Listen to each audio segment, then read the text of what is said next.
सच्चा और ईमानदार आदमी को क्यों धोखा खानी पड़ती है, क्यों अपमानित होना पड़ता है, क्यों जीवन पे प्रतिबंध लग जाते हैं, क्यों अपने ही शत्रु बन जाते हैं। प्रिय दर्शक, बहुत ऐसे व्यक्ति हैं जिनका सवाल होता है कि हम तो मेहनत भी कर रहे हैं, प्रयास भी कर रहे हैं, सेवा सत्कार भी कर रहे हैं, कर्म और धर्म भी कर रहे हैं, फिर भी हमारे अपने ही शत्रु क्यों बन जाते हैं, क्यों हमें अपमानित होना पड़ता है, क्यों हमें धोखा मिलता है। हम सबके बारे में अच्छा सोचते हैं, हम सबके लिए अच्छा करते हैं, हम सबको राह दिखाते हैं, हम सबके जीवन में खुशियां प्रदान करते हैं, सबके लिए हम अपनी जीवन जिंदगी दांव पर लगा देते हैं, सबके लिए हम अपनी खुशियां लौटा देते हैं, लेकिन फिर भी हमारे जीवन में सुखों का आगमन क्यों नहीं होता। क्यों ऐसे प्रतीत होता है कि जीवन नर्क सा बना हुआ है, क्यों ऐसे प्रतीत होता है कि हमारा जन्म लेना ही इस धरती पे अभिशाप है, क्यों ऐसा प्रतीत होता है कि हम एक ऐसी पनौती हैं जिनके जीवन में कभी सुख संपत्ति साधन आ ही नहीं सकते। सुख संपत्ति की तो बात की दूर, यानी एक वक्त का खाना भी हमें नहीं प्राप्त होता।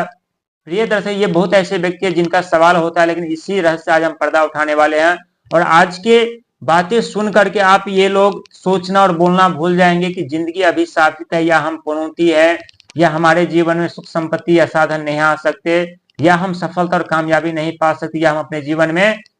वो सपने साकार नहीं कर सकते जो सपने हम देखना चाहते। प्रिय दर्शक, यदि आप एक सपना देखेंगे तो 1000 समस्या दस्तक देगी, 1000 सपने देखेंगे तो लाखों समस्या दस्तक दे देगी, लेकिन जब आप लोग सफलता और कामयाबी के पीछे भागेंगे तो यही कामयाबी और सफलता आपके पीछे भागने लगती है। लेकिन जब व्यक्ति को बहुत बड़े पद प्रतिष्ठा जिम्मेदारी मिलने वाली होती है, कामयाबी मिलने वाली होती है, धनवान बनने वाले होते हैं, सुख सुविधा साधन दस्तक देने वाले होते हैं, तो व्यक्ति को एक नहीं बल्कि कई ऐसे कठोर परीक्षा देनी पड़ती है, अग्नि परीक्षा देनी पड़ती है, आग के ओले पर व्यक्ति को चलना पड़ता है। और इस दौरान व्यक्ति को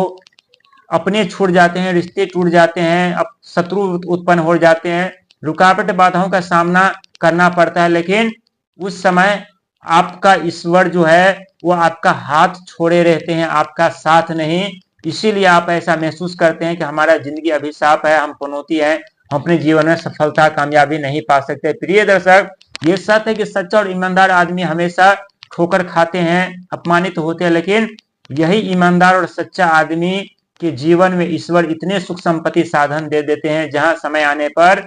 व्यक्ति के खुद के आंखों पे विश्वास नहीं होता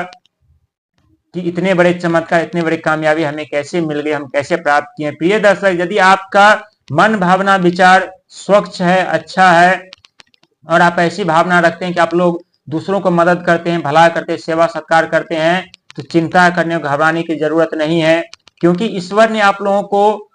सबसे हट करके सबसे अलग बनाया है। और आप एक बात बता देना चाहेंगे कि मदद, सेवा सत्कार, भलाई, दया, धर्म सिर्फ और सिर्फ ईमानदार व्यक्ति ही कर सकते हैं, चालाक और धोखेबाज व्यक्ति नहीं कर सकते। और आपके अंदर वो गुण है तो आप लोग ईश्वर का दूसरा साक्षात रूप है, क्योंकि ईश्वर भी वही कार्य करते हैं जो आप लोग कार्य करते हैं, लेकिन कहते हैं व्यक्ति को कर्म के अनुसार फल मिलते हैं। इसलिए दोस्तों, घबराने की जरूरत नहीं है, डरने की जरूरत नहीं है। आपका कर्म और धर्म ही आपको सफल, विद्वान और ज्ञानी व्यक्ति बना देंगे। जहां समय आने पर जो व्यक्ति आपको अपमानित कर रहे हैं, जो आपको धोखा दे रहे हैं, जो आपको अभद्र व्यवहार कर रहे हैं आपके साथ, वही व्यक्ति सोचने और पर विवश हो जाएंगे कि इस व्यक्ति को आखिरकार हमने ऐसा अपमानित क्यों किया था, इन्हें धोखा हम क्यों दिए थे,